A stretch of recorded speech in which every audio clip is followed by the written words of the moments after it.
Hi hello welcome back to my mini blog. ಇವತ್ತಿನ cake theme ಬಂದು strawberry ಫ್ಲೇವರಲ್ಲಿ flower ಮತ್ತು ಬಟರ್ಫ್ಲೈ ಡೆಕೋರೇಷನು.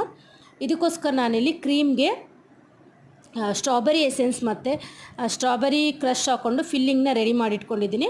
ಕೇಕ್ ಲೇಯರ್ಗೆ ಫಸ್ಟ್ ಲೇಯರ್ಗೆ ವಾಟರಿಂದ ಸೋಕ್ ಮಾಡಿಕೊಂಡು ನಾವು ರೆಡಿ ಮಾಡಿ ಇಟ್ಕೊಂಡಿರೋ ಫಿಲ್ಲಿಂಗ್ಸ್ನ ಅಪ್ಲೈ ಮಾಡಿಕೊಂಡು ಮತ್ತೆ ನಾನು ಕ್ರಷ್ನ ಯೂಸ್ ಮಾಡಿಕೊಂಡು ಅಪ್ಲೈ ಮಾಡ್ಕೊತಾ ಇದ್ದೀನಿ. ಇದರಿಂದ ಕೇಕ್ ತುಂಬ ಟೇಸ್ಟಿಯಾಗಿರುತ್ತೆ ಅಂತ ಅಷ್ಟೇ. ನೆಕ್ಸ್ಟು ಕ್ರಮ್ ಕೋಟ್ ಮಾಡಿಕೊಂಡು ಫ್ರಿಜ್ಜಲ್ಲಿ ಎತ್ತಿಟ್ಕೊಂಡಿದ್ದೀನಿ. ಇದು ಅವರು ಕೇಳಿದ ಕೇಕ್ ಕಲರ್ ಬಂದು ಪಿಂಕ್ ಕಲರ್ ಪೀಚ್ ಕಲರು. ಅದಕ್ಕೋಸ್ಕರ ನಾನಿಲ್ಲಿ ಕ್ರೀಮ್ಗೆ ರೆಡ್ ಕಲರ್ ಯೂಸ್ ಮಾಡಿಕೊಂಡು ಪೀಚ್ ಕಲರ್ನ ರೆಡಿ ಮಾಡಿ ಇಟ್ಕೊಂಡು ಹೊರಗಡೆ ಲೇಯರ್ಗೆ ಅಪ್ಲೈ ಮಾಡ್ಕೊಂಡಿದ್ದೀನಿ. ಇದಾದಮೇಲೆ ನಾನಿಲ್ಲಿ ಫ್ಲವರ್ ಮತ್ತು ಬಟರ್ಫ್ಲೈ ಥೀಮ್ ಆಗಿರೋದ್ರಿಂದ ರೋಸ್ ಫ್ಲವರ್ನ ರೆಡಿ ಮಾಡಿಕೊಂಡು ಕೇಕ್ ಟಾಪಲ್ಲಿ ಅಪ್ಲೈ ಮಾಡ್ಕೊತಾ ಇದ್ದೀನಿ. ಈ ವಿಡಿಯೋ ನಿಮ್ಗೆ ಇಷ್ಟ ಆಗಿದ್ರೆ ಒಂದು ಲೈಕ್, ಶೇರ್ ಮತ್ತು ಸಬ್ಸ್ಕ್ರೈಬ್ ಮಾಡೋದನ್ನ ಮರಿಬೇಡಿ. ಇದಾಗಿತ್ತು ಇವತ್ತು ನನ್ನ ಮಿನಿ ಬ್ಲಾಗು. ಲಾಸ್ಟಲ್ಲಿ ನಾನು ಬಟರ್ಫ್ಲೈ ಇಟ್ಕೊಂಡು ಡೆಕೋರೇಟ್ ಮಾಡ್ಕೊಂಡಿದ್ದೀನಿ.